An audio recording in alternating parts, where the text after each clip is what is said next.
Asistimos a un hecho sin precedentes en América Latina, un acto diplomático atroz que incluso en los días más oscuros de las dictaduras del Cono Sur nunca se había visto. Ecuador ha transgredido el territorio mexicano al asaltar la Embajada de México en Quito. La orden violenta emitida por el gobierno de Daniel Noboa tenía como objetivo apresar al ex vicepresidente Jorge Glass, quien posee legítimo derecho de asilo político. Este suceso no solo constituye una violación flagrante de los principios más elementales de la diplomacia y el derecho internacional, también establece un precedente funesto de persecución y judicialización de la política. Estamos hablando de la versión más brutalista del lawfare, con consecuencias potencialmente fatales. El día 9 de mayo del año 2023, quien les habla tuvo la oportunidad de entablar un diálogo con Jorge Glass. La entrevista, que verán a continuación, forma parte de un trabajo documental, un libro, al que le he dedicado tiempo hace poco más de un año, sobre el impacto del lawfare en la democracia ecuatoriana. Porque no se entiende la tragedia nacional sin la judicialización de la política y la guerra despiadada dirigida contra liderazgos incómodos al statu quo. Mi intención es poner algo de luz en hechos oscuros que la prensa hegemónica, en tanto actor político, no nos ha querido contar por considerarlo inconveniente. Fue Orwell quien manifestó que en tiempos de engaño universal, decir la verdad se convierte en un acto revolucionario. ¿Quién es Jorge Glass? ¿Por qué lo persiguen? ¿Qué delito cometió? ¿Qué hay detrás de esta operación de acoso y derribo contra la principal fuerza política del Ecuador? Este es el testimonio de Jorge Glass Espinel. Bueno, estimado Jorge, lo primero, mi solidaridad, ¿no? Mi solidaridad y mi respeto más sincero por su lucha y por poner el cuerpo a cada uno de los ataques que ha debido enfrentar en estos años. Resistir es una forma de vencer y usted ha resistido y ha resistido mucho. Creo que la historia sabrá poner cada cosa en su lugar y más temprano que tarde la verdad brillará. Gracias por aceptar esta entrevista, Jorge. Gracias, Abraham. Gracias por tus palabras también, porque me dan aliento. Pasé 5 años y 4 meses en la cárcel de manera más miserable e injusta, y un periodo muy duro, Paxi, que indudablemente ha dejado secuelas y que me permite decir que yo fui al infierno y regresé. ¿Ya? Así que aquí estamos nuevamente retomando mi vida, pero también con la absoluta claridad de que voy a ser un militante el resto de mi vida. Carl Jung define a la persona como una máscara de procesos colectivos. Y yo creo, Jorge, que esta es una definición especialmente tentadora cuando hablamos del político, ¿no? Cuando hablamos de la política, del oficio del político. Sobre el oficio de político se han escrito tratados, ¿no? Hay un profesor mío en la Universidad de Salamanca, Manuel Alcántara, que ha hablado del oficio del político, tiene una obra con ese título, y ahí analiza un poco de qué va el quehacer político. Pero antes lo hicieron también pensadores como Maquiavelo, Max Weber, el propio Platón. Lo que quiero decir es que mucha tinta ha corrido sobre este tema, a veces inclusive con esa pretensión arrogante de sistematizar temas de la política en un marco científico, ¿no? Y a propósito, aquí una pequeña digresión. Antes de seguir, me gustaría saber, para usted, ¿la política es una ciencia o un arte más bien, vicepresidente? Yo creo que es una vocación. Una Yo creo vocación. que eso es distinto. Las pude palpar mientras estuvimos 10 años en el gobierno de la Revolución Ciudadana. Tú quieres conocer a alguien en su dimensión humana, dale poder y ahí verás cómo reacciona. Si se le Ujú. suben los humos o si recuerda que la vocación de la política tiene que estar marcado por un eje transversal, que es el servicio a los demás, ¿no? Desde el mismo presidente de la República, recordándonos todo el tiempo a quién nos debemos y por qué estábamos ahí. Y creo que lo pudimos Ujú. transmitir a una estructura de administración pública, de burocracia tan satanizada, que nos permitió tener un país distinto, donde teníamos, mire, yo cuando llegué a la función pública, yo no llevé a nadie. Yo soy de Guayaquil, me fui a Quito, trabajé con las personas que encontré por ahí, contraté un par de personas que me habían recomendado, que tampoco eran, digamos, amigos, conocidos, absolutamente nada. Yo trabajé con lo que había. Y yo hice bastante, no quiero sonar de forma equivocada, pero en realidad la transformación que con la confianza que me entregó el presidente Rafael Correa, pudimos hacer muchísimo por el país. Pudimos hacer un proceso de que probablemente hubiera demorado 50 años en hacerse realidad, pues lo hicimos en 10. Pero eso Ujú. también marca, bajo esa misma reflexión que hice hace un inicio, de que la política para algunos es el imperio de la intriga y la hoguera de las vanidades, tocamos los nervios del poder político establecido que tiene un profundo entrelazamiento con los medios de comunicación, con el poder económico y con el poder financiero. Cuando tú tocas esos nervios, te conviertes en un enemigo. Por más que hayan estado muy bien durante la Revolución Ciudadana, comenzaron a convertirse en adversarios. Entonces, Sobre y eso, bueno, y de ahí vienen las consecuencias de lo que estamos enfrentando. No creamos que esto solamente fue obra de Lenín Moreno. Lenín Moreno fue un tipo que les fue útil y de que ya se acuerdo. había corrompido, como descubrimos después. Justamente esas son reflexiones en las que quiero profundizar, Jorge. En todo caso, le hacía esta introducción sobre la política, sobre el quehacer político, porque yo creo que más allá de todas esas definiciones, conceptualizaciones que se hagan, no existe una mejor fuente de aprendizaje que los testimonios de los propios actores de la historia, ¿no? Los que han dado, digamos, el salto, a veces sin medir los riesgos, al escaparate de la política. Y usted es un personaje que tiene mucho que decir, ¿no? Su testimonio se basa en experiencia, y la experiencia es la madre de cualquier saber. Así que antes de meternos de lleno en ese tema, que es el motivo de este libro, de este acercamiento, la persecución política, hablar de lawfare, las motivaciones, las consecuencias que tiene ese proceso. A mí sí me interesa dedicarle cuando menos unos minutos, ¿no? A estos principios, a los conceptos que definen a la persona, a Jorge Glass, ¿no? Hay un autor, vicepresidente, Clausewitz, que afirma que la guerra era la continuación de la política por otros medios. Y Lenin, pero me refiero a Lenin el de a de veras, ¿no? A la caricatura que tuvimos en Ecuador, apostillaba que la política era la continuación de la guerra por otros medios. Y claro, cuando hablamos de lawfare, hablamos ciertamente de una guerra, ¿no? Una que se libra en campos novedosos y con armas más sofisticadas, pero siempre con el mismo objetivo que es eliminar al adversario, ¿no? A usted han intentado eliminarlo, Jorge, de distintas maneras. Y vuelvo a la definición de Jung que le proponía al principio, porque creo que es necesario cuestionarse qué hay detrás de esa máscara, ¿no? Que encarna los procesos colectivos, qué hay detrás del político, que eventualmente debe hacerse cargo, poniendo la piel del peso de esa representación. ¿Cómo ha encajado Jorge Glass este proceso brutal de escarnio, de acoso y derribo, sin parangón en la historia reciente del país? ¿Cómo está el ser humano tras haber vivido todo lo que vivió en estos últimos 6 años, Jorge? Es una pregunta muy profunda y que tiene varias respuestas. Eh, Voy al inicio. Yo debo decirte que, no por gestiones mías, gestiones de compañeros, asambleístas en su momento, en el 2017, cuando yo sin pedir la opinión a nadie, le solicité al bloque de la Asamblea Nacional, del entonces Alianza País, que den paso a mi proceso penal. Muchos compañeros lloraron, muchos fueron a muchas embajadas. Yo recibí 7 ofertas de asilo político, Abraham. Y además soy ciudadano europeo, soy ciudadano alemán. Eh, yo tenía una enorme presión de mis seres queridos para que me vaya. Y yo dije que no. Yo no lo consulté con nadie. Yo no podía, creo que el Ecuador, eh, el Ecuador no merecía un mandatario más prófugo, ¿no? Y aquí hay una diferenciación entre lo que yo enfrenté como mandatario, yo era el segundo mandatario reelegido por el pueblo ecuatoriano, con un voto duro correísta, ¿no? En las provincias donde yo siempre tuve fortaleza política. Eh, y diferencio esto de mis amigos y compañeros, ministros, funcionarios de gobierno que están exiliados. Eh, es más, yo desde la cárcel le decía, compañeros, esto no lo pueden enfrentar. Mi situación era distinta. A mí me acusaron de ladrón y yo no me he robado un centavo. Somos gente honesta.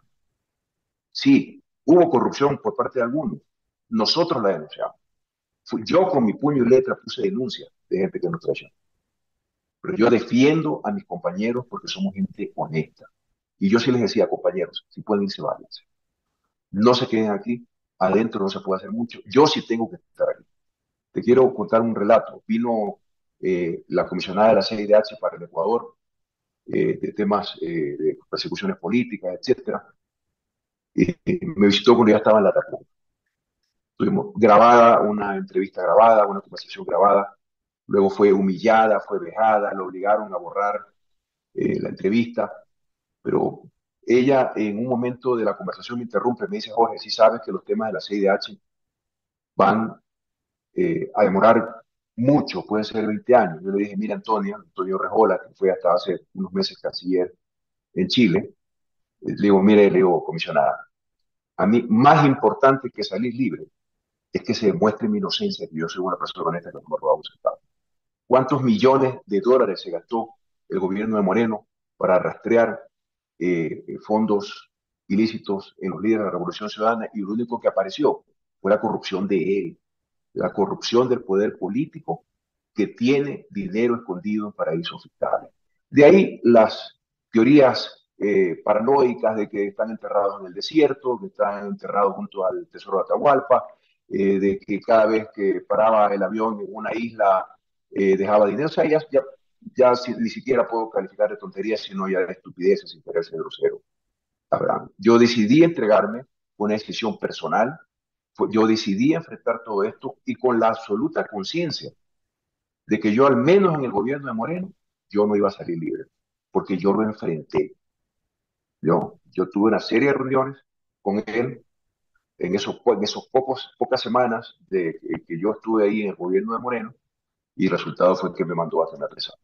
Jorge, ¿cómo resumiría usted con una imagen, ¿no? Lo que es no tener la libertad? A mí sí me gustaría un poco conocer, ¿no? Digamos, Abraham, yo te esa voy a ser muy experiencia. honesto. Cuando te encierran también a toda tu familia, a tu Claro. madre, a tu padre, a tu hermano. Y en mi caso, Abraham, la persecución fue más allá de Portugal. A Cintia Díaz, que era mi esposa, le hicieron despedir su trabajo en su mesa de más de 10 años. Mi hermano, abogado laboral patronal de mucho éxito en Guayaquil, llamaron a cada uno de sus clientes y lo dejaron en la quiebra. Mi hermana trabajaba en una empresa argentina de IT, eh, le hicieron despedir y tuvo que regresarse a vivir a España. Bueno, ya había vivido antes en Alemania, pero dice: aquí yo de Ecuador no regreso. Es decir, el golpe fue muy fuerte y lo primero que tú piensas, y te lo digo por las conversaciones entre presos, cuando te meten a la cárcel, lo primero que piensas es en quitarte la vida, porque no es solo tu prisión. Al fin y al cabo, para mí la prisión, la cárcel, Abraham, era una trinchera. Yo hice Claro, una huelga de hambre cuando me llevaron de forma humillante a Cotopaxi de 53 días, y la memoria no me traiciona. Para mí era una trinchera. Me dediqué a estudiar, saqué 2 maestrías en una universidad española con apoyo de una fundación, y me inscribí en una tercera que se quedó sin alumnos. Estudié 1 año y medio Biblia hebrea, un instituto en Israel, tengo raíces judías. Yo declaré mentalmente la cárcel en mi casa. Se ponían mis hijos, se ponían a llorar, sobre todo cuando estuve en Cotopaxi, que era muy duro, la entrada vejatoria. Tengo muchas compañeras, mi hermana la desnudaron para entrar a la cárcel, la otra compañera que me visitaba le metían los dedos en la boca, le jalaban la lengua, una cosa. Es para destruirte, Abraham. Y lo que buscaran era quebrar mi moral. Digo, ¿por qué me llevan a mí de la cárcel 4 a Cotopaxi? Porque un compañero decidió irse del país, estuvo bien. Yo le digo: ¿por qué iba a acabar en la cárcel? Después fue declarado inocente. Ahora lo volvieron a enjuiciar, habló de Fernando Alvarado, por haberse quitado el billete. Esto es una locura. O sea, él se saca un billete de un proceso que fue declarado inocente y le abren otro proceso penal. Entonces, Abraham, claro. esa decisión de entrar a la cárcel fue una decisión personal, durísima. Te agarras de Dios. Yo entré en la mano de Jesucristo a la cárcel y salí abrazado por él. Y de ahí yo me puse en modo combate. Comencé a escribir editoriales al comienzo de la cárcel 4. Fui amenazado por la viceministra de Justicia de ese entonces, de que si yo seguía haciendo eso, me iban a trasladar a Cotopaxi. Luego, Abraham, me dejé crecer el pelo y la barba, pero volví a tener una visita. Así me dije: ¿por qué tenía pelo? Digo: dejé que me crezca el pelo. Sí, pero parece que tienes más pelo. Bueno, caramba. Yo antes trabajaba 14 y 6 horas al día, de lunes a domingo, ahora no estoy trabajando. Sí, a mí se me cayó el pelo en el gobierno. Pero nada, siempre bajo esa amenaza. Al final igual lo hicieron. Llevaron, ya tenían una celda preparada. Abraham, estuve en una celda sin baño, usando una botella y una funda para mis necesidades, con agua 2 horas en la mañana, agua 2 horas en la tarde. Eh, y es por eso, por ese trato humillante, que yo me declaré en huelga de hambre. Y ahí comienzan un poco a cambiar, me adecuan un baño, ya me dejaban salir a caminar, pero yo igual me mantuve firme hasta que una visita de mi hijo, entonces de 15 años, me hizo entender que mi huelga de hambre, que era una lucha política, espiritual y mental, era un, era un martirio para mis hijos. Y ahí decidí dejar la huelga. Jorge, solo le quiero hacer una última pregunta sobre ese momento tan jodido, ¿no? Tan duro, inenarrable, ¿no? Que tiene que ver con esa experiencia dentro de una celda. Hay que vivirlo para contarlo. En la cárcel hay Abraham, yo gente. declaré la celda en mi casa, disculpa que te interrumpa, yo Sí, sí, mentalmente sí. la declaré en mi casa, tanto, y eso fue tan fuerte que cuando salí libre, no podía dormir porque extrañaba la celda. Increíble. De todos modos fueron 5 años y 4 meses. O sea, creo que el 8 o 9% de mi vida. Y justamente en prisión ahora. Y una reflexión que le quería hacer es que, bueno, en la cárcel, porque a veces tendemos a, digamos, a resumir con imágenes, con fetiches, ¿no? Los lugares, ¿no? En la cárcel hay gente mala, digamos que es el fetiche principal que se desliza con facilidad. Toda la gente que está en la cárcel es porque algo malo hizo, ¿no? Seguramente hay gente mala, ¿no? Pero hay sobre todo gente pobre, que no necesariamente mala, ¿no? No es una novedad decir que los centros penitenciarios están habitados fundamentalmente por gente pobre. Yo quería preguntarle si usted tuvo la oportunidad de hacer amistades allá adentro, si tuvo la oportunidad de, si se anima a contarnos alguna historia particularmente conmovedora y si vivió, porque sé que lo hizo, Jorge, y no pretendo que usted lo diga, pero quiero preguntarle si vivió alguna situación crítica en la cárcel en la que llegó a sentir un miedo desgarrador. Abraham, yo recibí 70 amenazas de muerte. 25 veces me evacuaron, muchas de ellas con cruce de balas, con chaleco antibalas, con máscara antigas. Te voy a contar una. Imagínate en la ventana de la celda ver cómo se están descuartizando con un machete y con fusiles. Ser evacuado, ser evacuado bajo, porque además en medio del botín alguien grita, matémoslo a Glass, y tratan de llegar a donde yo estoy, soy evacuado, policías con armas. Una de las evacuaciones más complejas fue que me resbalé en un charco de sangre. El policía se me pone encima, no dice, no se pare, ingeniero, y comienza a disparar.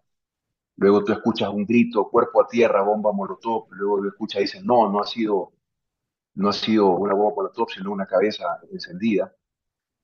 Eh, fueron, fueron momentos que fueron minando mi salud en todos los aspectos y yo llegué a estar bajo un régimen de 40 pastillas diarias, de todo tipo, ¿no? De todo tipo. Una historia conmovedora en base a esa reflexión, que tienes toda la razón, la cárcel es para los pobres, ¿no? Yo regresaba cuando caminaba, yo 2 años no salí de la celda en Cotopaxi por amenazas de muerte, tuve que enfrentar atrofia muscular cuando salí, a Dios gracias me he recuperado muy bien, pero yo regresaba y hay una celda en particular que funcionaba como tránsito de presos de otras cárceles para ser llevados a la casación en Quito, a la última instancia. Y había una mujer afro en una celda, en la celda de mujeres, que tampoco tenía baño, y me dice, ingeniero, me dice, digo, comadre, ¿cómo estás? Ese es mi jerga, ¿no? Mi léxico. Y me dice, quiero darle un beso. Yo le pregunto al policía si podía acercar mi cara para que me diera un beso a través de las rejas de la celda. Y me dice, yo le digo, ¿por qué me das un beso? No, le pregunté por qué estás presa. Le dice, mire, ingeniero, mi esposo se hizo adicto. Y de adicto a microtraficante hay un paso. Entonces mi esposo, por sus deudas de la adicción, pasó a ser microtraficante. Y lo mataron. Y me quedé con la deuda de mi esposo. Entonces yo me convertí en microtraficante. Tengo 4 hijos, tenía una deuda, una amenaza de traficantes mayores. Estoy en la cárcel, me creé culpable, voy a estar 3 años. Y lo más triste, me dice ingeniero, es que cuando salga lo volveré a tener que hacer, porque no tengo otra alternativa de vida. Entonces ahí le pregunté por qué el beso. Me dice, ingeniero, porque yo recuerdo las horas que usted hizo en el Esmeralda. Usted pavimentó todas las aceras, calles, aceras y bordillos fueron creo que 20 kilómetros de vías alrededor de la refinería, que paradójicamente donde se fabricaba el asfalto no tenían asfalto. Les llevé fibra óptica, internet, soterramiento de cables, se construyeron escuelas, 2 centros de salud, el puerto. Estuve muy ligado al edificio de Flopec. Entonces me dice, yo dice, hay una Esmeraldas antes de Glass y después de Glass. Usted siempre iba a Esmeraldas y yo por eso lo quiero mucho.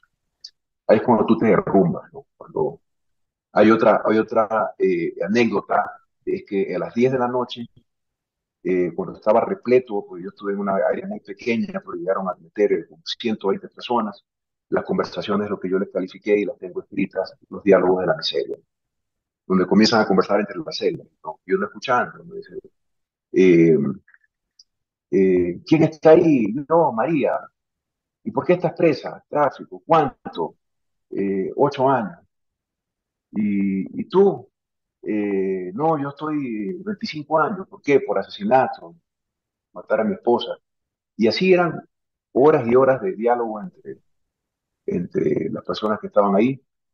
Y comencé a anotarlas, las comencé a escribir para algo de servir en el futuro. Yo lo califico como el diálogo de la miseria.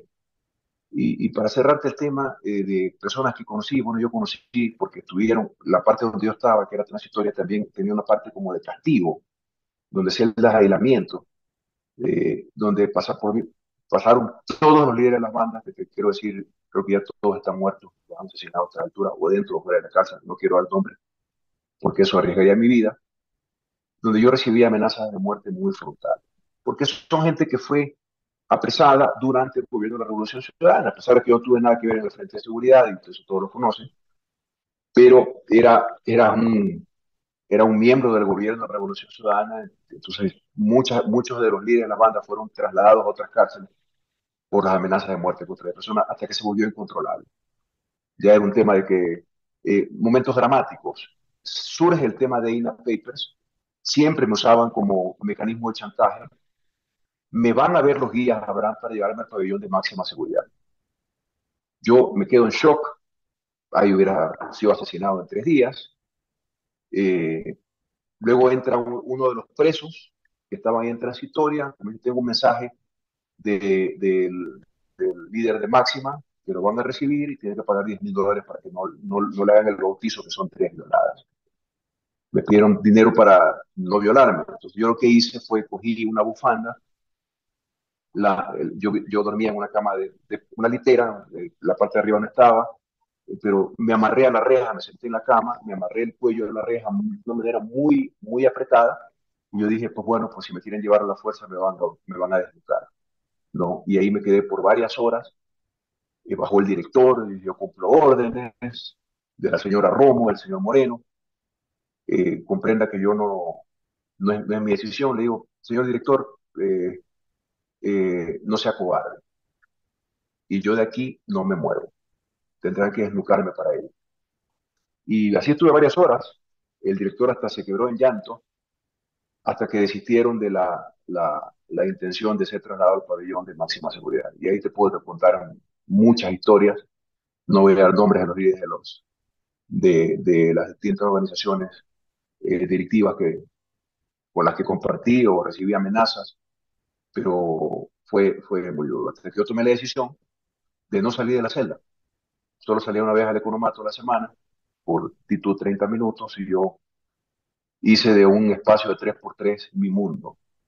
Y comencé a bloquear mentalmente todas las otras cosas. Por ejemplo, vivir con mis hijos, vivir en una casa, ver a mi madre. A mi madre una vez que me fue a visitar, el perro antidroga se le paró encima y le tiró al piso, una mujer que ahora tiene ahora 85 años. Eh, hay muchas experiencias duras, hay muchas experiencias duras, eh, pero, insisto, para mí la casa fue una trinchera y a Dios gracias, ya estoy fuera y estoy bien. Jorge, a usted lo han acusado de muchas cosas, ¿no? Y ya vamos a hablar de esas acusaciones, pero además ha tenido que soportar todo tipo de ataques, desde un juzgamiento político y penal, amenazas de muerte, espionajes con infiltraciones, la censura política, la violencia psicológica, en fin, un claro intento de asesinato reputacional. Todo eso con daños colaterales, como usted nos decía, para las familias, ¿no? Y personas queridas que pagan el crimen de estar relacionados con Jorge Glass. Sin embargo, de aquello, yo no olvido las palabras que usted pronunció cuando salió de prisión. Dijo usted que no tenía un átomo de arrepentimiento por lo que hizo por la patria y que lo volvería a hacer, aunque eso le significara Así es, regresar otra vez a prisión, ¿no? No se puede así es, vencer a Abraham. alguien que no se rinde nunca. Yo recuerdo muy bien esa frase suya, que es una de las frases más elocuentes que pronunció cuando salió de la cárcel por primera vez, ¿no?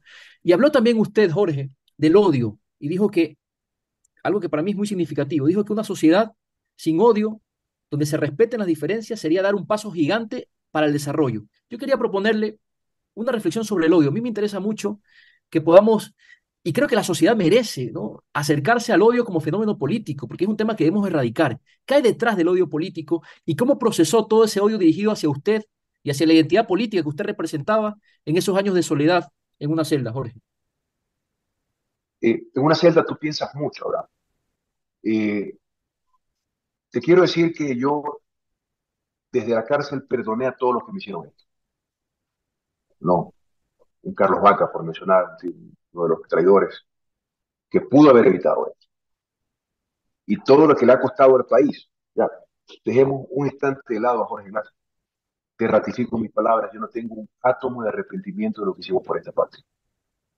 Es más, me arrepiento de no haber iniciado la refinería del Pacífico, porque ya habíamos apalancado un sindicato de bancos por 4.000 millones de dólares, pero el Frente de Finanzas me dijo, no, tienes que estructurar todo el proyecto. Y me faltó tiempo, en realidad me faltó tiempo para iniciar, pero era de haberlo iniciado con esos bancos. Entonces, un instante, Jorge Glass, de lado. Yo ya perdoné a los que me hicieron esto. Si yo pudiera elegir una cosa, Abraham, porque esto es un sistema sistemático, o sea, perdón, de la redundancia, esto es una sistematización de la persecución. Hay que hablar de Bucarán, de Fabián Alarcón, de Dajic, de Maguad, de Gustavo Novoa, de Lucio Gutiérrez. El único que no fue perseguido fue el doctor Alfredo Palacio, porque llegamos nosotros al poder. No nos engañemos. Es un secuestro de la política y de la patria, sin ganar elecciones. ¿Cuál ha sido el costo para el país? 70.000 muertos en la pandemia, por sobre la línea base, que se pudieron evitar, no todos habrán, pero lo que pasó en mi ciudad, yo soy guayaquileño, me desgarraba el alma. Yo tuve que enfrentar un terremoto y enterrar 571 personas en 3 o 4 días. Nunca hubo un cadáver, nunca hubo una persona sin ataúd, ¿no? Con profundo orden en un momento de emergencia, o sea, una cosa dolorosísima. Yo le pedí al fiscal una resolución de emergencia para evitar las autopsias. Entonces, señora, este es su hijo, sí, muy dignamente envuelto en una sabanita, cuando yo organizaba esto. Créeme que yo me iba al baño de un estadio que estábamos en Pedernales a llorar, pero yo salía firme, señora, este es su hijo, por favor, firme aquí. Mi sentido pésame, tenga su ataúd, tenga una funda de cal, y un militar lo acompañaba para que se lo entierre el mismo día, porque yo tenía que evitar una crisis sanitaria, ¿no? Entonces créeme, Abraham, o sea, yo veía cómo se podía haber evitado lo que le pasó a Guayaquil, las personas que han muerto por falta de medicinas, por falta de operación, los que no tienen trabajo, los que se han quitado la vida. Un funcionario mío de la vicepresidencia de altísimo nivel, con 2 maestrías, terminó repartiendo comida en una moto, lo estrella un carro y se mata, solo por el hecho del estigma de haber trabajado conmigo. Entonces tengo profundas historias, yo ya perdoné a todos, pero te quiero decir esto. Yo que manejé tantas cosas por este país, si yo tuviera que elegir un objetivo fundamental para el desarrollo de nuestra patria, sería hacer reformas jurídicas que impidan por siempre la persecución política a, a nadie, no solo a nosotros, a nadie, ¿verdad? Esto mata a la democracia, destruye al país, destruye a la gente, mata a gente, solo por perseguir a alguien, por tener respaldo popular. O sea, han secuestrado al país. El secuestro tuvo un descanso de 10 años, donde muy hábilmente no, no representaban ninguna amenaza, donde ya habían cooptado, creo yo, a Lenín Moreno García como un infiltrado dentro del gobierno y con un proyecto claro de convertirlo en presidente de la República para hacer lo que hizo con el país. Y para eso necesitaba que Jorge Glass saliera de la vicepresidencia de la República. porque yo le dije claramente al presidente en su cara, le dije, presidente, yo ni robo ni dejo robar. Usted se equivocó conmigo. Ya, y ahí se dio una reunión que además que entiendo está grabada. A mí me dijeron funcionarios de Lenín Moreno que él tiene grabado todo, que publique las grabaciones de la reunión, donde yo encaraba el reparto de las empresas públicas. Tuvo el desparpajo de decir que Pero lo hacía por mí, para que no me saquen. Yo le digo, yo no necesito que me defienda a referirme nadie. a ese tema, vicepresidente, con más detalle, ¿no? Pero yo quería, ya que usted ha dicho que, que es probable que Lenín Moreno ya haya estado cooptado, ¿no? Con anterioridad. Yo le quería hacer Eso es seguro. proponer una imagen, ¿no? El 24 de mayo del año 2017, ¿no? ¿Cómo vivió usted ese día? ¿Qué sensaciones le venían a la cabeza ese día de la posesión de Lenín Moreno? Cuando ya sabemos cómo llegó Moreno al poder, las encuestas favorecían a este personaje para encabezar el binomio. Usted era el candidato Rafael Correa, ¿no? Pero sin embargo fue Lenín Moreno el que llegó a la presidencia. Esa imagen del 24 de mayo de 2017, con Lenín Moreno posesionado, ¿qué sensaciones tenía usted? Quizá presumía sospechaba que podía haber alguna cuestión, algún viraje de Moreno. Es que esto empieza antes. Gana las elecciones. Debo confesarte que mi relación con Lenín Moreno era prácticamente nula. Yo no lo trataba con él. Él casi no iba a los gabinetes, o sea, yo no se lo veía, y yo no tuve una relación con él. El primer acto antes del 24 de mayo fue que ordenó una persecución hacia mí extrajudicial con el sistema de inteligencia del gobierno, y muchos se prestaron para ello. Fue una cosa tan evidente que yo encaré pues, a uno de estos carros que me seguía, lo saqué del carro a la fuerza, porque yo tenía seguridad del vicepresidente, entonces mi equipo de seguridad pues lo saca y le saca la identificación de la CNAIN o la DGI de la policía, la Dirección General de Inteligencia, que estaban persiguiéndome 24 horas al día por orden del presidente electo, que todavía no se había posesionado. Lo había conversado yo con Rafael Correa muchas veces, nos veíamos ya que se venía una traición, confieso que no de la magnitud de, que se quería. Te voy a contar una historia que pocas personas saben. Lenín Moreno bromeaba mucho de que por sus limitaciones físicas, me decía, mi querido Jorge, en ese modo que habla, ¿no? Mi querido Jorge, delante de todo el mundo, yo un año o dos estaré y de ahí te dejaré la presidencia de la República, y se reía, lo repetía cada rato, una cosa que me incomodaba mucho. Entonces yo el 24 de diciembre del 2016 le escribí una carta, le digo, señor presidente, le digo, Lenín, todavía no habíamos ganado las elecciones, era el candidato. Efectivamente, las encuestas decían que Lenín Moreno ganaba en una vuelta y que Jorge Glass ganaba en dos vueltas, pero se ganaba. Y la decisión fue que Lenín Moreno sea el candidato, y te soy muy franco, yo me rechacé, o sea, me negué a hacer el binomio de Lenín Moreno hasta que el mismo Lenín Moreno me llamó un día y me dijo, Jorge, si tú no eres mi binomio, yo no me lanzo. Y ahí vean qué se hace. Entonces me pusieron en una situación, y repito, yo soy un militante. Tenía yo planes, yo soy ingeniero en telecomunicaciones, Abraham, yo no he sido político, yo vengo del sector privado y esperaba regresar a él. 10 años fuera de la profesión es bastante en lo que yo hago en las telecomunicaciones. Pero hasta tenía una oferta de trabajo, porque yo soy, por sobre todo, soy un estructurador de proyectos, ¿ya? Entonces le escribo yo a Lenín Moreno y digo, señor presidente, señor Lenín, estimado Lenín, feliz Navidad, feliz Año Nuevo. Quiero decirle algo, la lealtad es una virtud y no es selectiva. No tenga usted la certeza que yo seré leal con su vicepresidente para lo que usted requiera. Y quiero decirle que me incomodan mucho sus bromas, porque yo jamás asumiría un cargo para el que no fui electo. Si yo le pido a Dios por su salud, mi familia lo hace. Si se diera el caso, que yo espero que no se dé, yo convocaré a elecciones. No, yo no voy a asumir la presidencia de la República, y para que usted tenga la tranquilidad de eso, le adjunto una renuncia sin fecha. Y se la junté. O sea, me imagino que todavía la tiene. O sea, para sacarme tenía solamente que sacar la carta que ya yo se la había firmado. Porque por último, Abraham me hubiera dicho, ¿sabes qué? Renuncia. Si yo me hubiera ido, porque yo no iba a ser parte de ese tongo y reparto vergonzoso, pueril, que existía antes y que ahora realmente existe en el otro gobierno. como es de dominio público. Entonces, eh, yo actué con mis principios y valores. Yo tengo, para mí, la lealtad, la negación, la pureza, Dios, patria, hogar, esas son las cosas que han regido mi vida. Eh, eh, y yo actué de acuerdo a mis principios. Y sabía que tenía un costo.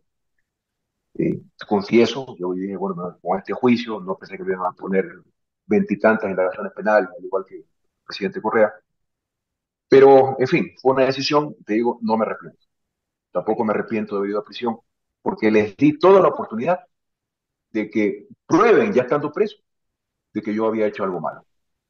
Y eso, todo lo contrario. Y quiero decirte que yo lo que sentía de las cartas, en la cárcel 4 recibía muchas cartas, y son 5 años, yo pasé de un framing de corrupto, recuérdame hablarte de la mordaza que me pusieron los medios de comunicación. Luego como Sí, que la sí. opinión pública fue mutando, no le encuentran nada, como que no es corrupto, sino que es una suerte de alcahuete de la corrupción, ¿no? Alguna suerte sí, él está tapando a la corrupción, ¿no? Luego pasar a la opinión pública aún quizás es inocente y creo que al final del periodo de prisión, por el recibimiento que tuve, yo creo que quedó con una claridad diáfana que todo esto era una persecución política de la peor, caramba, esto no se ha visto, creo que al menos en la No historia tiene reciente parangón, del Ecuador, no, no tiene no, no parangón. existe una persecución y yo tenía que estar fuera, o sea, yo no bastaba que me sacara de la vicepresidencia, yo tenía que estar fuera de la cancha del escenario político para que puedan hacer todo lo que hicieron. El 2 de agosto del 2017 usted advierte sobre la implementación de un viraje de 180 grados, y lo cito, usted habló de la aplicación de un paquetazo, ¿no? Hablando muy claro, para construir un escenario propicio para la corrupción institucionalizada, ¿no? Y en esa fecha ya daba a conocer públicamente sus diferencias con Moreno, ¿no? Pero además denunciaba hechos concretos que contrariaban los principios de la Revolución Ciudadana y que constituían un engaño no solo a Alianza País, sino a todo el pueblo ecuatoriano, ¿no? Esa misiva dirigida a la opinión pública fue de inmediato respondida por Moreno, y el 4 de agosto del 2017 lo releva de todas sus funciones como vicepresidente. Yo le quiero preguntar a Jorge Glass, ¿cómo define a la traición? ¿Cómo define a la traición, Jorge? Eh, Recuerda que en los círculos del infierno de Dante, el último círculo es para los traidores. Y ese círculo tenía 4 recintos. Eh, Espero no equivocarme, parece que uno de los recintos eran los traidores a sus amigos. El otro recinto era para los traidores a su familia. El otro recinto era para los traidores a la ciudad. En esa época, pues deberíamos asumirlo como una traición a la patria. Recordamos que eran ciudades-estados en esa época, pero una traición a la patria. Pero ¿cuál es el peor de los círculos de la traición en el infierno de Dante? Son los traidores a sus bienhechores. Traicionar al que te hizo un bien. A Moreno, que fue presidente, que es creo que el traidor más grande de toda la historia, corrupto comprobado, ahora sí habrán lo que es Dios, lo que es la vida, cómo todo se da vuelta, todo lo que me hicieron, todo lo que yo enfrenté por una decisión personal. Te digo, muchos, mi familia, mis compañeros, ándate, por Dios, tú tienes que irte, tú eres alemán, solo tienes que irte, ¿no? Aquí no hay nada más que hacer y yo no. Y te cuento una historia, ¿no? Cuando todo esto comienza, yo me regresé a vivir a Guayaquil, después de vivir casi 10 años en Quito, y mi madre, cuando salía yo de la casa de ella que la estaba visitando, donde vivo ahora, me agarra muy duro el brazo, mi veteranita, y me dice, cuidado, has hecho algo malo. Yo le digo, mamá, nunca he hecho algo malo, y yo voy a enfrentar todo esto, cueste lo que cueste, por mis hijos, por ti, por mi familia, por mi país, también por mis compañeros, que muchos de ellos, confieso, dudaron.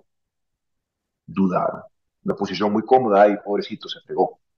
No, pero también esto lo hice por mis compañeros de un proceso político histórico que no se va a detener, Abraham. No se va a detener. y las Y elecciones siempre, recientes sí son algo muy. yo creo que usted toca también quizá el tema, el más difícil de explicar, el más complicado, ¿no? Porque digamos, la traición no solo fue de Moreno, y quizá esta es la pregunta más incómoda, fueron decenas los traidores. De hecho, se trata de una traición gestada en las propias entrañas de Alianza País. ¿Cómo encaja Jorge Glass esa situación? ¿No cree que pudo ser, no sé, quizá una muestra de debilidad ideológica del partido? Le pregunto porque yo no sé bien cómo explicarlo, pero ¿cómo se entiende que no hayan sido pocos los traidores en el propio bloque de asambleístas, por ejemplo? Ahora, cuando hay una traición, caemos en el error de preguntarle al que fue traicionado, cuando habría que preguntarle, y el traicionado es una víctima, ¿no? Imagínense que usted lo traiciona a un socio en una empresa. ¿Y qué fue, pues, Abraham? Que te traicionaron. Y tú me vas a decir, no sé, pues pregúntale al traidor. Recuerda que el primer antivalor en la Biblia es la traición. ¿Por qué? Por Sí. envidia. Cuando Luzbel, Lucifer, se revela contra Dios. O sea, digamos que es el primer antivalor que se plantea desde que tenemos escritura y pueblos eh, bajo convicciones religiosas y políticas. Para mí fue muy duro una traición de gente que eran mis funcionarios, como Elizabeth Cabeza, Ujú. de gente que fue la primera en decir, a hay que cortarle las manos, gente que antes me abría la puerta del carro, que no quiero ser despectivo, pero es la verdad, yo creo mucho en la juventud, respeto las aspiraciones políticas de todos, creo que eso ha sido parte de mi comportamiento dentro de nuestro partido, de nuestro movimiento político. Eh, Fue muy doloroso, pero también debo decirte que la mayoría de ellos estaban en la cárcel, porque la justicia existe. Yo no busco jamás venganza, sí busco justicia, ¿verdad? Porque si no hay justicia, esto va a volver a ocurrir. Y volverá a ocurrir y seguiremos siendo un país en el subdesarrollo. O sea, ya llevamos más de 200 años en esta historia, ¿verdad? Ya tiene que cambiar. Un país que tiene los recursos, demostramos que hay el talento humano, que hay la convicción ciudadana. El ecuatoriano, la ecuatoriana ya sabe que se puede vivir mejor. ¿Y cuál es mi pecado? Querer que lo que los pasan mal, los pasen menos mal. Que sepan que hay salud, libros, educación, medicinas y una economía, no sé, de keynesiana, con el Estado tratando de incentivar al sector privado para que circule la riqueza y sea repartido justamente en una cadena productiva. Sí, no es más. No, la gente me dice, sí, tú eres de izquierda, sí, yo soy de izquierda. Yo soy de izquierda, soy rockero, soy el único izquierdista, el único rockero y el único melecista de toda mi familia. Ya, yo creo que en algún momento de la vida yo soy profundamente influenciado por la doctrina social de la iglesia, por la teología de la liberación. Soy un hombre de izquierda. Y cosas raras, pues, aquí tú lo sabes, Abraham. Sí, sí, sí. Pero he leído todo lo que puedas leer, lo que tú te puedas imaginar, pero yo debo reconocer que no soy un ideólogo, soy un hombre pragmático. El capitalismo existe, no vamos a cambiar desde Ecuador al mundo capitalista, pero sí hemos demostrado que en ese sistema capitalista podemos tener un modelo político, social, humano, progresista, que busque erradicar la pobreza y que eso nos va a tomar 20 años más, porque hay que decirlo con claridad. Los procesos toman tiempo. Avanzamos 10, en algunas cosas nos retrocedieron a 20. Mira, yo, ingeniero de telecomunicaciones, dejo la CNT facturando 1.100 millones de dólares, la Corporación Nacional de Telecomunicaciones, con la mejor red de Sudamérica premiada, la red de mayor impacto social, la red de telecomunicaciones de Sudamérica. Antes facturaba 400 millones sin red ni servicio de porquería. Yo todos los días tenía una hoja en mi escritorio, todos los días, como vicepresidente de la República, una hojita con un reporte. Tiempo de entrega de cédula, tiempo de entrega de licencia, tiempo de reparación de una falla del servicio eléctrico, tiempo de instalación de una línea telefónica fija y tiempo de instalación de una banda ancha de internet con fibra óptica. Yo veía que, por poner un ejemplo, en Riobamba pasaban del promedio de 23 minutos para entregar una cédula y yo llamaba en persona. Era el vicepresidente de la República exigiendo al director que tenía que entregar la cédula en menos de 23 minutos porque era el promedio nacional. Y así, o sea, logramos hacer un sistema eficiente, Abraham. No le quitamos nada a nadie, esas historias cantinflesca, ¿no? De que si tienes 4 casas, te voy a quitar una casa para hacer una escuela, que voy a cultivar tilapias en la piscina de tu casa y demás, absurdo. No le quitamos nada a nadie. Le dimos trabajo a todos, le fue como nunca a las empresas. Surgieron nuevas empresas. Construimos 10.000 kilómetros de carreteras, 13 hidroeléctricas contando las chicas. ¿Quién se acuerda ahora de la inundación de Puerto Inca que ya no se inunda? Que era todos los años. Naranjal, Puerto Inca, el proyecto Daule Vince, el multipropósito Chone. Y queda mucho más por hacer ahora. Por eso te digo, yo voy a ser militante toda mi vida. Yo creo Y el que primer podemos paso, seguir cambiando. Toda vicepresidente, revolución ahora, toda revolución tiene triunfos, derrotas, traiciones, presos y también muertos, que no hemos tenido desgracia. Eso es lo que nos dice la historia. sí, la política es esencialmente un proceso dialéctico, ¿no? Tesis, Así antítesis, es, síntesis. La así es. deformación al final, presidente, es que, digamos, el conflicto, que es materia prima de la política, porque sin conflicto no habría razón para la política, el conflicto debe ser encauzado en un marco institucional, ¿no? Y el problema de nuestro país es que el odio ha sustituido al conflicto y se han destrozado, ¿no? Los cimientos de la democracia. Pero Abraham, Entonces, ese odio es una estrategia política. de acuerdo. Esta polarización que comienza con la derrota del señor Lazo en el 2013 es una agenda repetida en Argentina, en Venezuela, en Bolivia, A eso en quiero llegar, México. presidente. Justamente, Y mira, el odio es un antivalor. Tú no quieres reconocerte como odiador. ¿Cuál sería el proceso normal de pensamiento? A ver, este hombre hizo algo malo o hizo algo bueno. Ah, es corrupto. Entonces, porque es corrupto yo lo odio. No, lo hacen al revés. No, yo lo odio y para justificar mi odio, este tiene que ser un corrupto. ¿Pero claro, qué se robó? No, nada, no importa, es corrupto, corrupto. Entonces, esta polarización social no es culpa nuestra. Nos estamos defendiendo. Estamos enfrentando compañeros exiliados, presos, arruinados, que han perdido todo. de Y acuerdo. ese odio es una agenda política y hay que enfrentarlo de la misma manera. No con odio, no con odio. Destruyendo el concepto del odio como una agenda política que debo decir, da resultado. Mira tú, el triunfo del presidente Fernández en Argentina, sí, pero un desastre de gobierno, o sea, creo que Macri sacó 39-40%, o Ujú. sea, habiendo destruido el país, un tipo de cambio sobreendeudado, en fin, todas las condiciones que ha tocado enfrentar a Argentina en ese periodo. Y habrá, quizás en eso fallamos, ¿no? Te decía yo que no soy un ideólogo, a pesar de que he leído todo lo que te puedes imaginar. En el fondo seguimos hablando de una lucha de clases, porque todo este problema, todo lo que hemos enfrentado, es sencillamente porque no somos parte de la burguesía y de la oligarquía. Somos Totalmente. profesionales, estudiamos, que venimos, muchos venimos de abajo. Yo he sido clase media baja, salí adelante con mi profesión, igual el presidente Correa, con unas convicciones muy fuertes. Y los que lo conocemos al presidente Correa desde mi adolescencia, en mi caso, sabíamos que él iba a ser algún día presidente de la República. No tan pronto, te lo confieso, pero fue una cosa meteórica y el cambio fue, o sea, lo que hicimos en 10 años fue maravilloso, fue maravilloso. Histórico. Usted habló, Jorge, de un montaje, y aquí nos metemos de lleno en el tema Lawfare, ¿no? En, digamos, en esos elementos que convergen en la trama, ¿no? Cristina Fernández habla siempre del partido mediático y del partido judicial, ¿no? Usted habló de un montaje donde se unía la venganza de una empresa corrupta y corruptora con el poder mediático controlado por el poder económico y financiero, todos coludidos en ese gran objetivo que era, primero, sacarlo de la vicepresidencia de la República a Jorge Glass. Hay dos hitos prematuros que se producen en los primeros meses de la gestión de Moreno. El primero para mí es la reunión con los representantes de medios, ¿no? Para mí eso fue muy elocuente, ¿no? Y luego la reunión que tiene posteriormente con representantes de la banca, ¿no? Cuando dijo que había empezado a odiar a los que votaron por él.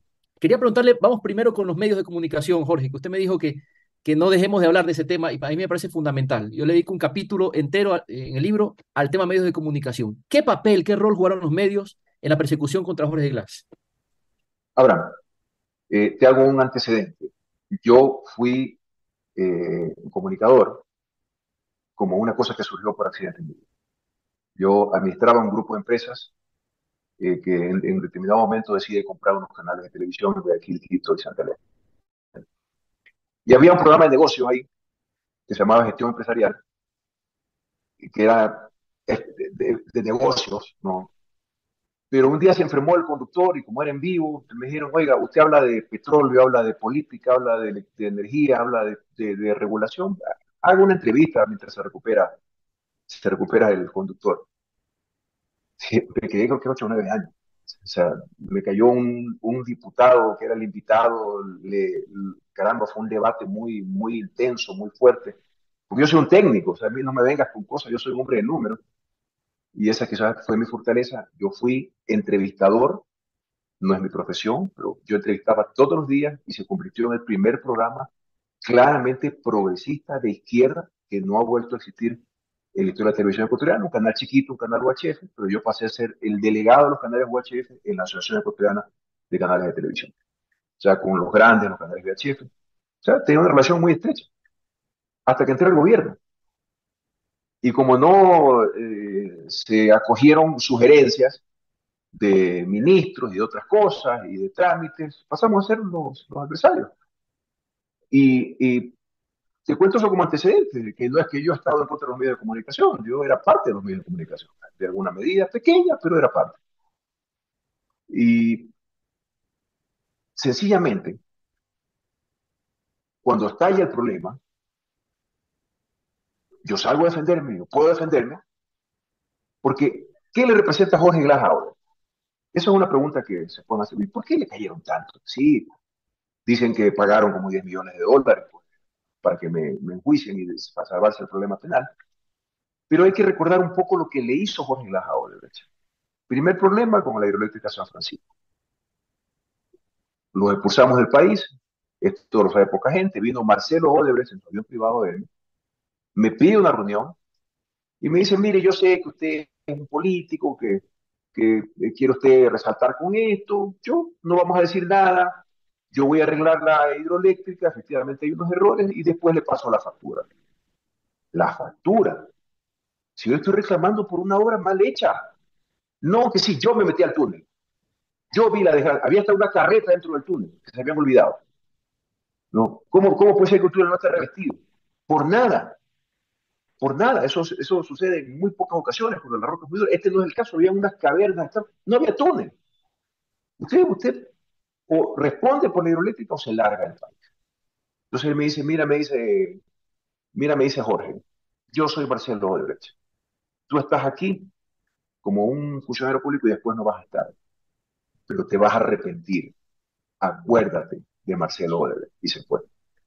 Los expulsamos del país, regresan de una hidroeléctrica de 320 millones, una reparación de 80 millones entre compensación y obra y repuestos y capacitación, que fue un golpe económico para Odebrecht. Luego, con la expulsión de Odebrecht, salieron de otros proyectos, como el proyecto Baba, Toachipilatón, una serie de proyectos, y luego hay una adjudicación donde ganaron un concurso para el puerto de Manta que estaba sobredimensionado y que yo lo di de baja. Jorge Glass golpeó a Odebrecht en aproximadamente $1.000 millones. Entonces, hay una historia detrás de todo. Regreso al momento del ataque, digo, yo puedo defenderme. Yo puse la denuncia en el tema Odebrecht. Yo fui, yo la puse. No, yo ordené no pagarle $100 millones en facturas pendientes, que no sé si se la habrá pagado por él. Doy una entrevista con Diego Kendo y doy una entrevista con, no recuerdo qué radio, que era transmitida también muy temprano en la mañana por Canal 1. Puede ser Sonorama, no recuerdo. La entrevista de Oquendo, con todas las cámaras de televisión ahí al frente, de la cual no sacaron nada, fue brutal para destruir todas las acusaciones en mi contra. Tanto así que el señor Oquendo me pide una foto, me regala 2 libros, me los dedica, muy bien, ingeniero. Esto nunca he tenido una entrevista así. Al día siguiente, Abraham salió pidiendo perdón por haberme hecho la entrevista porque le habían caído en redes sociales. Voy a Radio Sucre, me entrevistan con el transmisor apagado. Tenía yo ya agendadas entrevistas con el señor Pinargote de Coavisa, con la señora Inostroza de Teleamazonas y creo que 2 medios más todavía. Las cancelaron todas. O sea, vieron que yo podía defenderme y me pusieron una mordaza. No, solamente aguantar que me caigan, que me caigan, que me caigan. Yo ya sabía que no había otro camino, no, la ruta era hacia la prisión. No, no sé si estará en redes sociales la entrevista con Diego Kendo y con, creo que el señor Moposita, me parece que la otra entrevista, muy buenas entrevistas. Yo podía defenderme, yo tenía la verdad, tenía los datos, yo puse la denuncia, lo que yo representaba, la amenaza que yo siempre representé para esta empresa corrupta y corruptora. Y bueno, los pasillos de los abogados dicen que también pagaron para que me juicien. Entonces, ¿cuál fue el pacto? Acúsalo a Glass, no te acusamos a ti y, y, y todo se queda frío, como decimos en Guayaquil ahora. Vicepresidente, yo le confieso que este libro parte de una motivación que tengo yo y es explicarle a mi hijo, Santiago, de 11 años, qué carajo pasó con el país, ¿no? Fue Santiago quien me ha preguntado en estos casi 6 años que tengo en España, ¿qué está pasando en el país? Ese país que abandonamos hace unos 6 años es otro distinto. Yo tuve que regresar el año anterior y fue, bueno, realmente muy doloroso ver la deriva del país, en qué se ha convertido nuestro país, ¿no? Y claro, cuando yo tengo que explicar que la empresa que cometió todo tipo de delitos, es una empresa que montó una red de corrupción en 12 países, que lo acusa a Jorge Glass, ¿no? Que presta ciertas declaraciones que van a vincularlo a Jorge Glass en estos temas, que esa empresa corruptora, corrupta, la principal implicada en esto, no haya recibido ninguna sanción, es que no se lo puede explicar, ¿no? ¿Cómo Y explicamos que siga operando en el Ecuador. y que siga operando Déjeme te además en el repito. Ecuador? Que es una aberración difícil de explicar. ¿Cómo le explicamos esto a la gente decente, ¿no? Que no tiene información fidedigna sobre lo que ha pasado y la memoria tiende a ser muy frágil en nuestro país, vicepresidente, ¿no? Es muy frágil la memoria de nuestro país. Ahí hay dos respuestas que sintetizan lo que hemos estado conversando. La una es el lawfare Ujú. como, como una agenda política, que como te hacía la reflexión, el Ecuador no es solamente con nosotros. Eh, y lo que vive el país tiene nombre. Y te decía yo hace un rato, creo que sí fallamos indudablemente en algunas cosas, no tuvimos errores como todo el mundo, pero esto que está pasando en el Ecuador ahora, y yo se lo digo a mis hijos, ¿no? Se llama neoliberalismo. Tal cual. Entrando a la ciudadela de la casa de mi mamá, había un parquecito con la pared de la ciudadela, con una alambrada eléctrica. Los bajé del carro, mi hijo tiene el mayor 20 años, el menor tiene 14, va a cumplir 15 en junio, y le digo, chicos, quiero que vean esa pared. ¿Para qué, papá? Miren esa pared. ¿Por qué está esa pared ahí? No, para proteger de robos, etcétera. Ah, hay dos visiones de vida. La una, que a mayor crimen, mayor delincuencia, yo haga esa pared más grande y le ponga mayor electrificación, ¿no? Más cámaras, sabiendo que sales de la ciudadela y que te van a robar. Pero esa es una visión de vida. Si yo aquí, por último, no salgo de la casa, no, y hago esa pared 1 metro más alta. Yo le digo, chicos, a mis hijos, hay otra visión de vida, que es la que yo tengo. Que no haya pared, que no tenga que haber una pared, porque vivimos en una sociedad más igualitaria, en donde no necesitamos vivir atrincherados, con el costo que eso representa, porque no tomamos conciencia de lo que nos cuesta el más costo del seguro del carro, el seguro de la casa, los guardias de la ciudadela, los guardias de la oficina, y todavía para vivir en perdónenme la palabra, ¿verdad? Un despelote en el país, caramba, peor que el que teníamos antes. Sobrevive algo, sobrevive algo, porque dejamos una estructura del Estado, ¿no? Caramba, fuerte, está ahí, el registro civil está ahí. ¿Cómo tú te explicas que en un día liberen 50.000 cupos, que se agoten el mismo día? La gente no alcanza a pedir 50.000 cupos en un día. Se lo repartieron los tramitadores. Claro, O sea, claro. vivimos una cosa, Abraham, caótica en el Ecuador. Y tiene nombre. Esto tiene nombre, se llama neoliberalismo. Mis hijos me dicen, yo trato, así como digo, la política para los otros el imperio de intriga, lo que eran las realidades, cuando no tienen metido en el corazón el espíritu de servicio, el afán de servicio, que no, como una obligación moral, ética, espiritual, que nos acompaña a los que somos parte de Revolución Ciudadana. También le digo a los chicos, digo, es que tienen que entender. Y pues, bueno, papá, ¿y qué es neoliberalismo? Porque además lo que hemos leído es muy poco escrito, ¿ah? Muy poco escrito. Claro, Son unas ideas sueltas ahí que dice, es que esto funciona en Estados Unidos. Pues sí, eso funcionó en Estados Unidos en determinadas condiciones, en determinado momento histórico, atravesado profundamente por innovaciones tecnológicas, la máquina de vapor, el tren, el motor de combustión interna, la electricidad, que crearon lo que ahora es los Estados Unidos y que no se aplica para nosotros. Entonces, papá, defíneme neoliberalismo. Fácil, sálvese quien pueda. O quien tenga, arréglatelas como puedas, tal arréglatelas cual. como puedas. Entonces, yo trato de siempre de usar frases cortas para, en este mundo del TikTok, ¿no? Que todo el mundo aprende, no sé, pues en 2 minutos, o trata de aprenderlo, yo creo que no es posible, pero en todo caso los chicos son audiovisuales, les doy frases cortas. Neoliberalismo, sálvese quien pueda. Te enfermaste, sálvese quien pueda. No tienes libros para los chicos en el colegio, no van al colegio. No tienes para pagar, tu esposa no tiene trabajo, arréglatela como puedas. Así No, el es. yo te ofrezco busca quien te dé la política. Y en eso fallamos, porque eso debió estar escrito en los libros de los chicos. Esto tiene nombre y se llama neoliberalismo. Que podríamos también definirlo, vicepresidente, como la antítesis de la democracia, ¿no? El neoliberalismo subvierte los principios de la democracia, ¿no?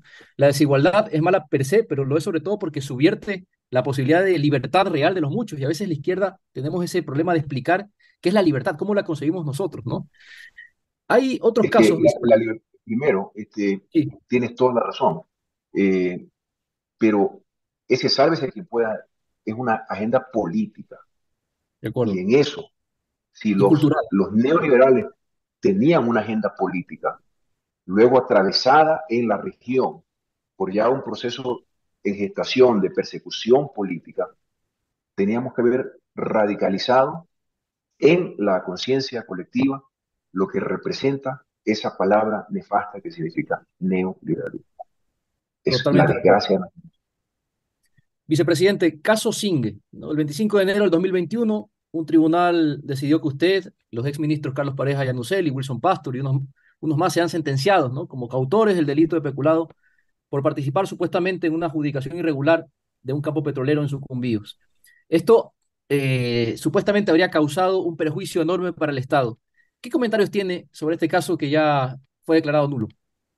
Primero tengo que pedirle disculpas a todas las personas que fueron involucradas en este caso.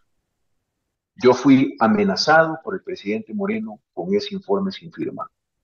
Antes de que lo firme, dice, o te callas o vas preso por sí. Eso fue lo último que conversé con el presidente, que así sea. El caso Singue es una ridiculez, Abraham, porque en realidad al momento en que no tengo la información actualizada, había representado una inversión de ingresos para el Estado que superamos los 400 millones de dólares. Cuando firmamos esa ronda petrolera de un pozo que estaba cerrado, o sea, era un tubo que salía de la tierra en la Amazonía, que estaba cerrado desde los 90, ojo, era una cosa ahí que nosotros buscábamos, pues que se había más reservas petroleras que puedan ser beneficiosas para el país. Y en ese caso hubo oferta única. Te aclaro una cosa, o sea, yo no fui parte de los comités de negociación, porque yo nunca he sido parte de un comité de pliegos, de bases para concursos, de procesos de contratación de ninguna naturaleza. Por ley, como ministro, yo era parte del comité de licitación de hidrocarburos. Cuando sube eso al comité, llega oferta única eh, para el campo Singue, con determinado valor, puedo equivocarme, Abraham, pero di tú $34. Entonces el comité dice, regrese a negociar para bajar esa tarifa por barril, y efectivamente eso hace el equipo técnico, entonces le dice $32 y a la final acuerdan en 33. Es una negociación, o sea, es tirarte abajo para tener mayor beneficio para el Estado, y eso aumentó la tasa interna de retorno del beneficio del pueblo ecuatoriano. Entonces viene la Contraloría y dice, no, debió ser 32. ¿Por qué? Porque le da la gana. Eso no tiene sustento, es una ridiculez financiera. O sea, la dice una persona que desconoce profundamente el negocio petrolero. Cuando hay más petróleo, ¿es bueno o malo ahora? Tú digas, aquí había 10 barriles, pero resulta que había 1000. ¿Eso es bueno o malo para el país? Es bueno. Es bueno, Con una tarifa definida, la empresa decide invertir más. ¿Eso es bueno o malo para el país? Es bueno, pero acá no. Por último, en iguales condiciones, se firmaron creo que 5 contratos más en esa ronda petrolera. ¿Y por qué los otros casos no tienen irregularidades? Solamente del caso Ciengue, que era una herramienta para amenazarme y chantajearme a mí, y por mi culpa estuvieron involucrados en un proceso penal gente inocente, como un Wilson Pastor, su hija, caramba, la empresa, creo que era, ya no recuerdo el nombre de la empresa, empresas que tuvieron que cerrar. Es como por el caso Arroz Verde. O sea, empresas grandes, operadoras de décadas en el Ecuador, con miles de empleados, tuvieron que cerrar. No importa, con tal de fregar, hundir y desaparecer a Correa y a Glass. No, porque esa es la obsesión.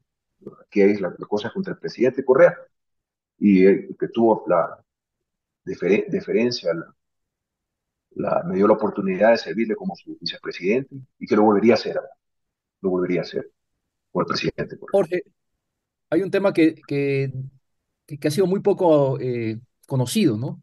Que para mí también es muy elocuente. Su patrimonio, el patrimonio de Jorge Glass, fue auditado dentro y fuera del Ecuador, no una, sino varias veces, ¿no? Y nunca se encontró hasta el día de hoy absolutamente nada. No se ha presentado hasta el día de hoy ninguna sola prueba, ninguna prueba material ni documental que confirme alguna conducta delictiva o de enriquecimiento ilícito de Jorge Glass. No se encontró ningún elemento objetivo que sustente un incremento patrimonial no justificado. Y hay otro tema que es la ruta del dinero, ¿no? La ruta del dinero no se puede ocultar, no es una cosa que se oculte fácilmente, que se la Así pueda es. tapar. Usted pidió, Jorge, a la UAFE, y esto, insisto, es poco conocido, usted pidió a la propia UAFE que pida información financiera en 140 países. Si no me equivoco, esto fue en 2016, y hasta el día de hoy no ha salido Así nada, es. ¿no? A mí me parece que ese es un dato No, sí, la que respuesta todos sí los ecuatorianos está. deberían conocer. Contestaron creo que 80 países, que no había nada.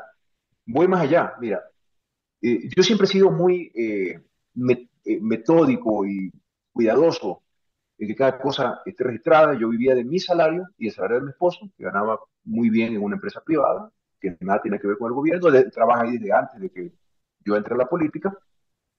Y yo tuve dos auditorías patrimoniales de la Contraloría General del Estado. No es la declaración patrimonial. Dos auditorías, Abraham, es una pesadilla, porque te revisan cada centavo, cada movimiento, cada compra.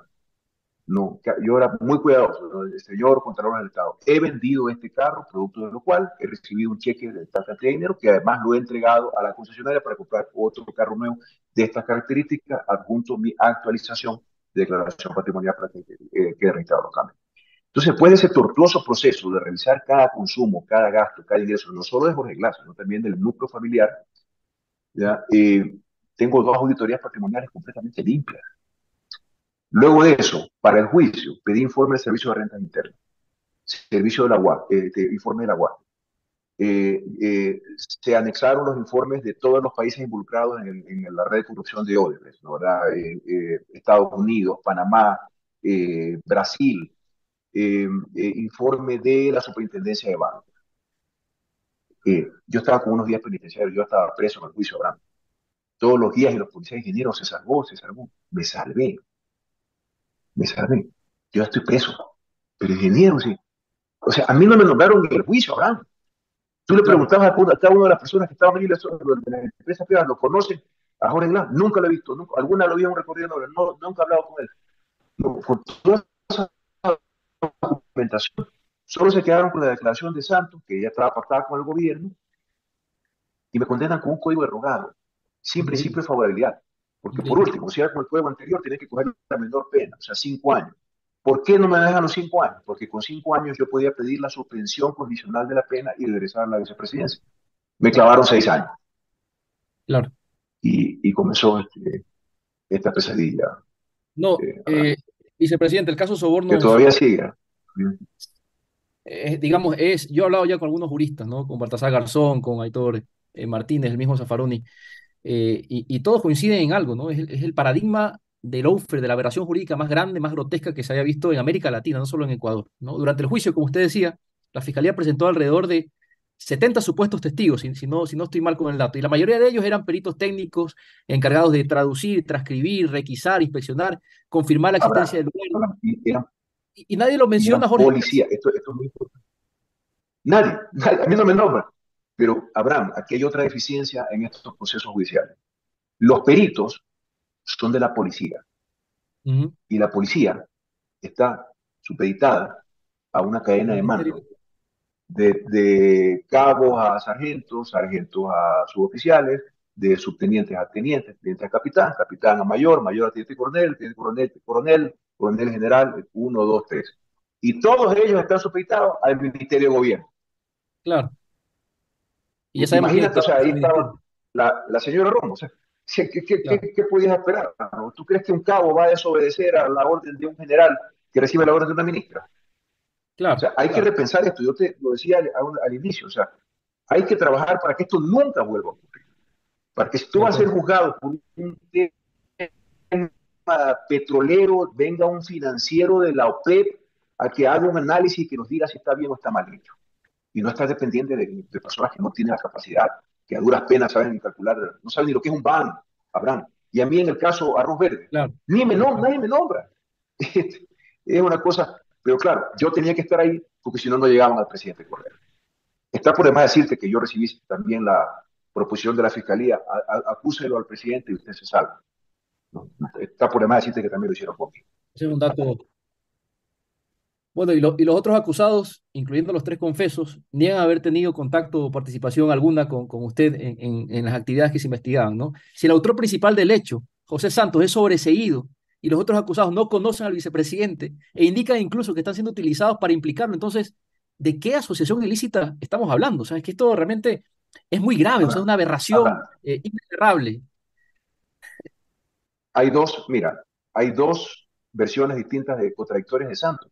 Lo que dice en el juicio de Odebrecht, ¿no? Que jamás ha conocido al presidente Correa, que jamás ha hecho un aporte de campaña, una cosa así. Y el mismo José Santos vuelve a declarar en el juicio de Arroz Verde. Por eso es que, diciendo lo contrario, no, sí, yo sí aporté para la campaña, yo hice todo esto. Es por eso, Abraham, que el Ujú. tribunal del caso Arroz Verde quita la declaración de Santos, que nosotros la metimos del juicio de caramba, del juicio de Odebrecht, porque con cuál versión te quedas, pues la una o la otra, la misma persona diciendo dos cosas. Lo mínimo que puedes presumir es que está mintiendo, al menos mienten una, yo sé que mienten las dos cosas. Entonces metimos la declaración de Santos del juicio de Odebrecht, la descalificó el tribunal. Increíble. En mi caso, cuando el perito informático del famoso pendrive concluye que el pendrive no es prueba, un perito designado por sorteo por el Consejo de la Judicatura le prohibieron en el juicio que el perito se refiera a su informe, porque el informe me era favorable. Eso hemos enfrentado, eso hemos enfrentado. Es brutal. Mutilación de archivos, hackeos ilegales, que ya de por sí ya deberían ser desechados como prueba, pero que además han sido adulterados. Ah, y te invito a algo, Abraham. Yo no lo pude hacer en el tema de Arroz Verde, ya estaba preso en Cotopaxi, pero yo hice una presentación de 4 horas en el juicio de Odebrecht, que te la puedo hacer llegar, con un PowerPoint, con los propios expedientes de la Fiscalía, donde destruía todas las acusaciones de Carlos Baca. O sea, fue una cosa demoledora para el juicio. Pero claro, no, ya la sentencia estaba escrita desde antes. Ya los hechos estaban consumados y decididos con anterioridad. Vicepresidente, vamos terminando. La justicia no solo que ha actuado de una forma totalmente aberrante, sino que además ya en la parte final, usted habiendo cumplido con creces la pena privativa, habiendo pagado en exceso los Estuve meses de creo que prisión, 24 meses preso en exceso 24 el tema, meses. por el pretexto de cine.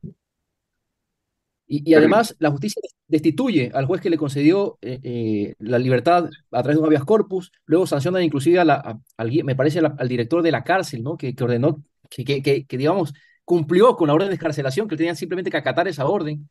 Es decir, la persecución no ha tenido ni siquiera cuidado en las formas, ¿no? Luego me dieron una boleta de cancelación, Ujú. no lo olvides, que sencillamente por Twitter el presidente de Lazo dijo que no la iba a acatar, y hasta que vino la apelación me tuvieron 26 días preso con una boleta de cancelación en mi mano. Como si nada, ¿no? Por eso declararon mi caso de extrema urgencia en la ciudad, por todas estas cosas. Ahora yo le pregunto, tras recuperar la libertad, vicepresidente, ¿qué viene ahora? Primero para Jorge Glass, ¿qué viene ahora para Jorge Glass? Mira, estoy recuperando mi vida, literalmente, recuperando mi vida. Eh, el costo ha sido muy grande. Mira, yo dejé un niño de 9 años con un adolescente de 15, ahora encuentro uno de 14 y otro de 20. O sea, me robaron la niñez del uno, la adolescencia del otro. No lo voy a recuperar. Yo perdí 11 seres queridos mientras estuve preso que no pude enterrar. Entre ellos mi nana, mi segunda mamá, mi padre. suegra. Eh, Te cuento una historia. Cuando murió mi suegra, la ley lo permite, además que tú puedas salir a un entierro. Yo quería estar con Cintia, que era mi esposa, y pido permiso. Y me dice, no, usted no le vamos a dar permiso. Pero ¿por qué? Si está en la ley, está en el reglamento, yo puedo ir y mire, si tengo que estar con mi esposa. No, no, no, dice, no, no, no. ¿Por qué? Porque usted no le vamos a dar permiso. Mire, lo que puede hacer es lo siguiente. Usted puede traer el féretro, lo pasamos por el control antidrogas, que no sé qué significaba eso. Se lo ponemos aquí, le abrimos la tapa, usted le hace así y se lo vuelven a llevar. Y yo le digo, pero es que yo vivo a 400 kilómetros de distancia. Yo soy de Guayaquil. Entonces amarre bien la caja, le dice. Gracias. Qué Yo miserable. regresé a mi celda y le entré a puñetes a las paredes. Pero ¿sabes qué aprendí algo? Las paredes estaban ahí. Me quedé 15 días con los puños dañados. Aprendí a ser paciente. Aprendí a ser paciente. Yo soy una persona vehemente. Yo tengo un defecto. Yo creo que todo lo puedo. Por eso puedo hacer tantas cosas por el país. Estoy capacitado para ello. Saqué 2 maestrías más en la cárcel. ¿Qué viene ahora? Mira, estoy retomando mi vida. Estoy mucho mejor en mi salud, ¿no? En este momento estoy en Quito, que es la primera vez que vengo para hacerme exámenes en 10. Han salido bien. Tomaba 40 pastillas al día, ahora tomo mucho menos pastillas. Eh, Pasando tiempo con mis hijos, con mi madre, que doy gracias a Dios que la encontré viva todavía. Esa es una de mis grandes desesperaciones, Dios mío. Si ya no veo a mi madre con vida, no sé, pues me hubiera enajenado, no, no lo sé. Eh, yo me debo a un proceso político y yo he tomado una decisión, la tomé mientras estaba en la cárcel y le escribí al presidente Correa sobre eso. Eh, Creo que uno de los grandes errores que cometimos es haber creído que el presidente Correa podía regresar a ser profesor universitario académico y yo podía regresar a ser un ingeniero de proyectos. Creo que eso fue un error, eh, que, que, que no lo medimos en su momento, pero yo he tomado la decisión de ser un militante toda mi vida. ¿Militante de qué manera? De lo que me digan, ¿no? De lo que me digan. Yo estoy para las que sean. Las he pasado negras, pero yo hoy camino con la frente en alto, de que me apresaron, me humillaron, me dejaron, el poco patrimonio que tenía lo perdí, o sea, me quedé en la calle, pero yo estoy con la frente en alto. Y yo veo a mis hijos, ahora que también, imagínate lo que es para un adolescente tener a su padre en la cárcel, eh, eh, yo veo a mis hijos con la frente en alto, veo a mi madre con la frente en alto, veo a mis compañeros con la frente en alto. Yo tenía que pasar por esto, es lo que yo creo.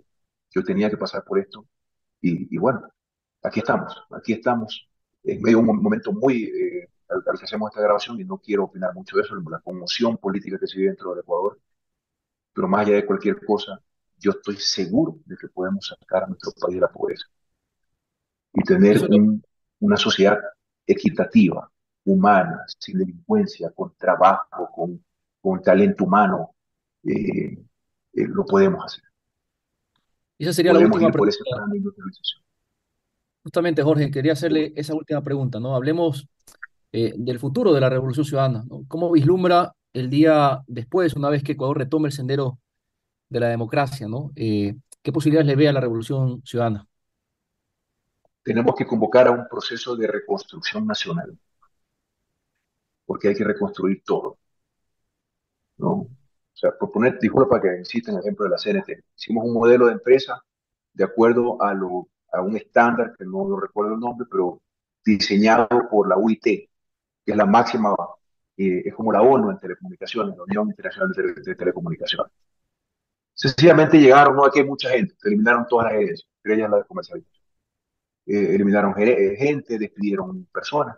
Yo estaba creando lo que yo le llamaba la generación del conocimiento. Yo cogí 1.000 chicos con las mejores calificaciones, recién graduados en las universidades, para que sean contratados en las distintas empresas públicas, la empresa pública del agua, Petroecuador, Petroamazona, CNT, CENEL, SELEC.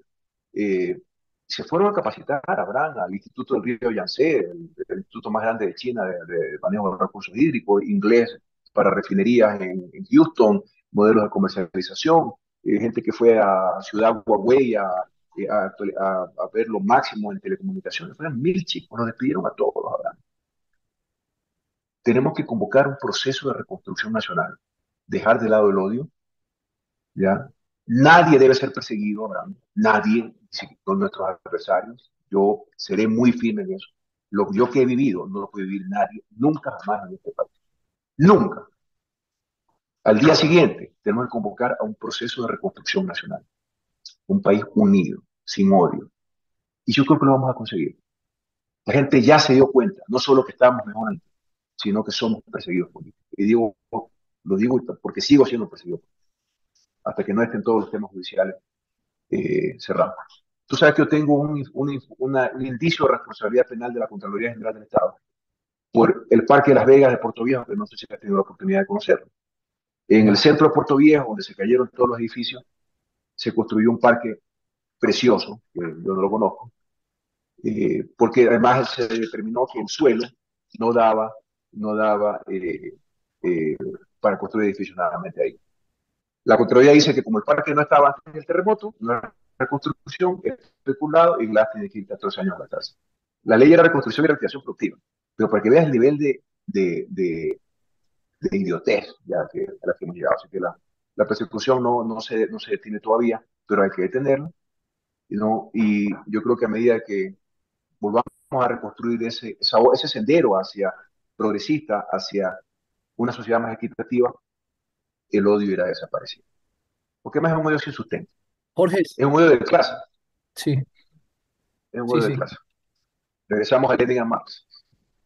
sí, tal cual. Si lo tuviera Lenín Bueno, Moreno enfrente, Jorge, si lo tuviera Lenín Moreno enfrente, me refiero a esa posibilidad de conversar con él, no en un lugar público. ¿Qué le diría? ¿Se lo ha planteado alguna vez? la verdad es que no. No, la verdad es que no me lo he planteado.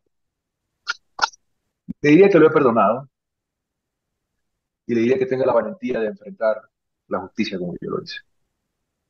Yo cuando hice un comunicado el 2 de agosto de 2017, exactamente a los 2 meses, el 2 de octubre ya estaba preso, para que tengamos una lógica de todo esto. Yo le diría que tenga la valentía. Mis palabras fueron palabras valientes. Lo que dije ahí en ese comunicado se cumplió desgraciadamente en un 100%. Yo le diría que sea valiente, que enfrente lo que ha hecho, porque a él sí le encontraron plata, a él sí. Buscaron corrupción en nosotros, los corruptos siempre fueron ellos. Vicepresidente, la última pregunta que le voy a hacer, porque si no se la hago exploto. Usted dijo en algún momento de la entrevista que era fanático de tres cosas, ¿no? De Melec, que me parece que es un error, del rock, y bueno, y que también es un hombre de izquierda. Es un hombre de izquierda que es fanático de Melec y es rockero.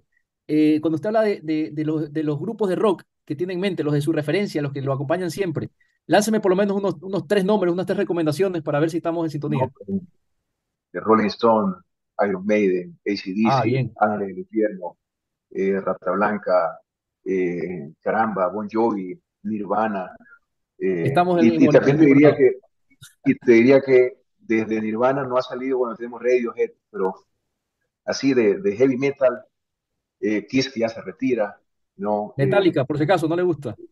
Metal, por supuesto, hasta ahí llego, ¿no? Ya dark metal no me gusta, pero Metallica es, caramba, es maestría, es una maestría de guitarra, de ritmo, de sonido. Yo soy rockero, y yo creo que rockero es más allá del gusto de la música, creo que es una suerte de estilo de vida, una suerte de estilo de vida, Totalmente. creo que va un poco atada con una rebeldía sana, que esa rebeldía contra las injusticias determina que yo sea un hombre de izquierda. Entonces, y te voy a hacer una reflexión, ¿ya? Soy un hombre de izquierda por convicción, por ideología, por filosofía, pero además estoy convencido que en este momento de la historia del Ecuador, esa visión o ideología progresista es la que el Ecuador necesita para cambiar su matriz productiva, porque sin eso no vamos a sobrevivir la época petrolera. Te digo, el modelo progresista es el que el Ecuador necesita en este momento.